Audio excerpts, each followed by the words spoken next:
161번 도시개발법령상의 청산금에 대한 설명 중 틀린 것은 1. 청산금을 납부할 자가 이를 납부하지 아니하는 때에는 행정적인 시행자는 국세 또는 지방세 체납 처분의 예에 따라 이를 징수할 수 있다. 맞습니다. 강제 징수할 수 있다는 얘기입니다. 압류도 가능하고 재산이 있다면. 2번 청산금은 도시개발사업에 의해 생긴 위법한 침해에 대한 배상이다. 청산금은 위법한 침해에 대한 배상은 아닙니다. 이건 어디까지나 적법한 원인에 의해서 발생한 과부족에 대한 것을 청산하는 것이지 위법한 침해에 대한 배상은 아닙니다. X. 3번 청산금은 이자를 그쳐 분할 징수하거나 분할 교부할 수 있다. 맞고요. 4번 시행자는 환지 처분이 공고된 후에 확정된 청산금을 징수하거나 교부하여야 한다. 다만 환지를 정하지 아니하는 토지에 대하여는 환지 처분 전이라도 청산금을 교부할 수 있다. 맞습니다. 5번 청산금을 받을 자가 주소 불분명 등의 이유로 청산금을 받을 수 없거나 받기를 거부하면 그 청산금 법원에 공탁할 수 있습니다. 맞습니다. 다 오고 하나만 X 틀린 걸 고르니까 2번이 정답이 되겠습니다. 다음 162번 문제를 같이 보도록 하겠습니다. 162번 도시개발법령상 도시개발 사업에 필요한 비용에 관한 설명으로 틀린 것은 1번 원칙적으로 시행자가 부담한다. 맞고요. 2번 이익을 받는 다른 지방자치단체가 비용의 일부를 부담할 수도 있다. 맞습니다. 3번 이익을 받는 다른 공공시설 관리자가 비용의 일부를 부담할 수도 있다. 맞습니다.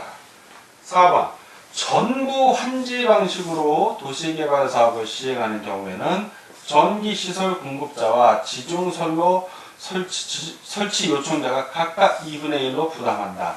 전부 환지 방식으로 도시개발 시행하지 않는 경우에는 이게 맞아요. 전부 그냥 도시개발 사업을 시행하는 경우에. 근데 전부 환지 방식으로 시행하는 경우에는 전기시설 공급자가 3분의 1을 부담합니다. 3분의 1. 그리고 지중선로 설치 요청자가 여기가 3분의 2입니다. 3분의 2. 잘못 설명했습니다. 전기시설 공급자가 3분의 2를 부담하고 지중선로 설치 요청자가 3분의 1을 부담합니다. 전부 환지 방식. 제가 실수했다는 얘기는 그만큼 중요한 질문입니다. 이게. 그래서 여러분들 꼭 기억에 오래 남으시라고 전부 환지 방식의 경우에는 전기시설 공급자가 3분의 2 그리고 지중선로 설치 요청자가 3분의 1을 부담하는구나 라고 꼭 반드시 기억해 주시기 바랍니다. X. 5번 시행자가 시행정청인 경우에는 그 비용의 전부를 국고에서 보좌하거나 융자할 수 있다. 맞습니다. 다 오고 하나만 X 틀린 걸 고르니까 162번은 4번이 정답이 되겠습니다. 다음 163번 문제를 같이 보도록 하겠습니다. 163번 도시개발법의 내용에 관한 설명 중 틀린 것은 1. 도시개발 사업에 필요한 자금을 조달하기 위하여 발행하는 도시개발 채권의 소멸시효는 상한일부터 기산하여 원금은 5년, 이자는 2년으로 한다. 맞습니다. 2번 도시개발 사업의 시행자는 환지 처분 공고가 있는 날로부터 환지 등기가 있을 때까지는 다른 등기를 할 수 없다. 다만 등기 신청인이 확정일자가 있는 서류에 의하여 환지 처분 공고일 전에 등기 원인이 생긴 것임을 증명한 경우에는 그러하지 아니하다. 그땐 등기할 수 있다는 얘기입니다. 맞습니다. 3번 입체 환지 처분을 받은 자는 환지 처분의 공고가 있는 날부터 환지 계획서에서 정하는 당해 건축물의 일부와 그 건축물이 있는 토지의 공유 지분을 취득한다. 항상 이런 문장이 나오면 공고가 있다 그러면 공고가 있는 날인지 공고가 있는 날의 다음 날인지 꼭 생각을 하셔야 됩니다. 자, 공고가 있는 날의 다음 날입니다. 다음 날부터 가능한 겁니다. X. 4번 환지 예정지 지정 후에 시행자는 도시개발 사업에 소요되는 비용을 충당하기 위하여 채비지를 일반인에게 처분할 수 있다. 그렇죠. 환지 예정지 지정 후에는 채비지 처분 가능합니다. 맞고요. 5. 청산금은 환지 처분을 하는 때 결정하여야 합니다. 다만 토지 소유자의 신청 또는 동의에 의하여 환지 부지정이나 토지 면적을 고려하여 환지 대상에서 제외한 토지 등에 대해서는 청산금을 교부하는 때 이를 결정할 수 있다. 맞습니다. 다 오고 하나만 X. 그래서 틀린 것은 3번이 정답이 되겠습니다. 164번 도시개발 특별회계의 재원이 아닌 것은 1. 일반 회계에서 전입된 금액 재원 맞습니다. 2. 정부의 보조금 재원 맞고요.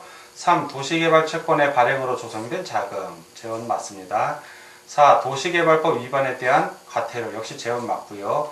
5. 기부금, 기부금은 해당 없습니다. 차입금은 됩니다. 기부금이 아니라 차입금이라고 해야 됩니다. 그래서 X 다 오고 하나만 X 아닌 걸 고르니까 164번은 5번이 정답이 되겠습니다. 165번 다음 중 도시 및 주거환경정비법에서 정한 정비사업과 관련된 설명 중 다르지 않은 것은 1. 정비사업에는 주거환경 개선사업, 재개발사업, 재건축사업이 있다. 맞습니다. 2. 정비기반시설이 열악하고 노후 불량 건축물이 밀집한 지역에서 주거환경을 개선하기 위해 시행하는 사업은 재건축사업이다. 틀렸죠? 재건축이 아니라 재개발입니다. 재개발. 그래서 X. 3. 전기비 기반시설은 도로, 상하수도, 공원, 공용주차장, 공동구, 그 밖에 주민의 생활에 필요한 열가스 등의 공급시설을 말한다. 맞습니다. 4. 공동이용시설은 주민이 공동으로 사용하는 놀이터, 마을에 간 공동작업장, 그 밖에 대통령령으로 정하는 시설을 말한다. 맞습니다. 5. 대지는 정비사업으로 조성된 토지를 말한다. 맞습니다. 다 오고 하나만 X, 바르지 않은 것을 고르니까 165번은 2번이 정답이 되겠습니다. 166번 도시 및 주거환경 정비법령상 용어의 정의와 관련된 설명 중 옳은 것은 1. 도시환경정비사업은 도시 저소득민이 집단적으로 거주하는 지역으로서 노후 불량주택을 정비하기 위한 사업이다. 도시환경정비사업이 아니라 주거환경정비사업입니다. X. 2. 정비기반시설이란 국토의 개입 및 이용에 관한 법률에 의한 기반시설을 말한다. 여러 국토의 개입 및 이용에 관한 법률에 의한 기반시설이 아니라 도시 및 주거환경정비법령상의 기반시설을 말합니다. 그래서 X.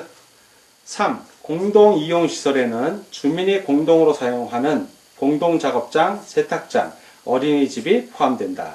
맞습니다. 4. 대지라 함은 정비사역구역과 인접구역의 지목이 대인 토지를 말한다. 틀렸죠? 대지라 함은 정비사업으로 조성된 토지를 말합니다. 그래서 X. 5. 토지주택공사 등이라 함은 한국토지주택공사, 한국자산공유공사, 지방공기업에 의한 지방공사를 말한다. 틀렸죠? 한국토지주택공사는 맞는데 요 뒷부분이 틀렸습니다. 토지주택공사 등이란 한국토지주택공사 또는 주택사업을 수행하기 위하여 설립된 지방공사를 말합니다. 그래서 X. 다 오고 하나만 동글뱅이. 그래서 166번은 3번이 정답이 되겠습니다.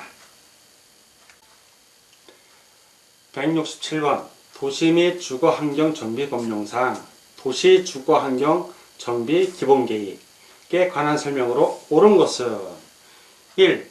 기본계획은 20년 단위로 수립하여야 한다. 20년이 아니라 10년 단위로 수립합니다. 그래서 X. 2. 산업의 유치업종 및 배치계획은 기본계획에 포함되어야 한다. 기본계획에 포함되지 않습니다. X. 3. 기본계획의 작성기준 및 작성 방법은 특별시장, 광역시장 또는 시장이 정하여 고시한다. 시장이 정하여 고시하는 것이 아니라 국토교통부 장관이 정하여 고시합니다. X. 4. 시장은 기본계획을 수립하거나 변경할 때에는 국토교통부령이, 국토교통부입니다. 령이 정하는 방법 및 절차에 따라 국토교통부 장관에게 보고해야 한다. 국토교통부 장관에게 보고 맞습니다. 5. 시장은 기본계획에 대하여 10년마다 그 타당성 여부를 검토하여 그 결과를 기본계획에 반영해야 한다. 타당성 검토는 5년입니다. 5년마다 그 타당성 여부를 검토합니다. 그래서 X. 다 X고 하나만 O, 옳은 것을 고르니까 167번은 4번이 정답이 되겠습니다. 다음 168번 문제입니다. 168. 도시 및 주거환경정비법령상 정비구역 안에서 시장군수의 허가를 받아야 하는 행위는, 자, 허가를 받지 않아도 되는 행위가 쭉 나올 것이고 허가를 받는 행위 하나를 고르는 문제입니다. 1. 농산물의 생산에 직접 이용되는 탈곡장의 설치. 이거는 허가를 받지 않아도 됩니다. 2. 농산물의 생산에 직접 이용되는 비닐하우스의 설치. 역시 허가받지 않아도 됩니다. 3. 경작을 위한 토지의 형질 변경. 역시 허가받지 않아도 됩니다. 4. 경작지에서 관상용 중목의 임시식재. 요거는 허락을 받아야 됩니다. 왜냐면 관상용 중목의 임시식재는 허가를 받지 않고 할 수 있지만 단서조항에 경작지에서는 그 임시식재는 제외가 됩니다. 그래서 이거는 허가를 받아야 됩니다. 5. 농산물의 생산에 직접 이용되는 종묘 배양장의 설치. 역시 허가받지 않고 할 수 있습니다. 다 X고 하나만 O, 허가받아야 되는 행위는 3번이 정답이 되겠습니다.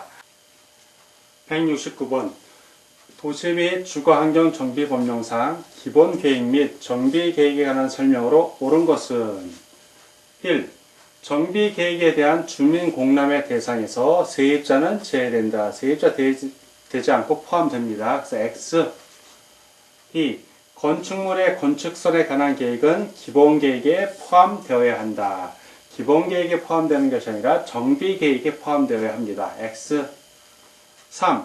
시군은 기본계획을 5년 단위로 수립해야 한다. 5년 단위가 아니라 10년 단위죠. 그래서 특별시장, 광역시장, 특별자치시장, 특별자치도지사 또는 시장은 기본계획을 10년 단위로 수립해야 한다. 이렇게 됩니다. 그래서 X. 4.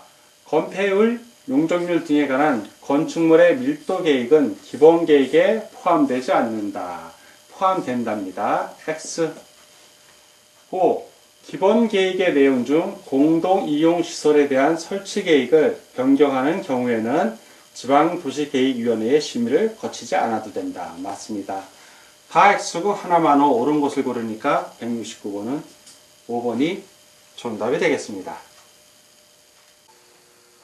170번 도시 및 주거환경정비법령상 정비계획에 포함되어야 하는 필수적 사항이 아닌 것은 시도 조례로 정하는 사항이 있는 경우를 제외함. 1. 정비사업의 명칭 들어가야 되고요. 2. 정비구역 및 그 면적 역시 필수사항입니다. 공동이용시설 및 설치계획 필수사항이고요. 4. 정비사업 시행 예정 시기 필수사항입니다. 5. 정비사업조합 조합원의 권리와 의무 해당 사항이 없습니다. 이거는 해당 정비사업조합 정관에 넣는 거죠. 그래서 다 오고 하나만 X, 아닌 걸 고르니까 170번은 5번이 정답이 되겠습니다.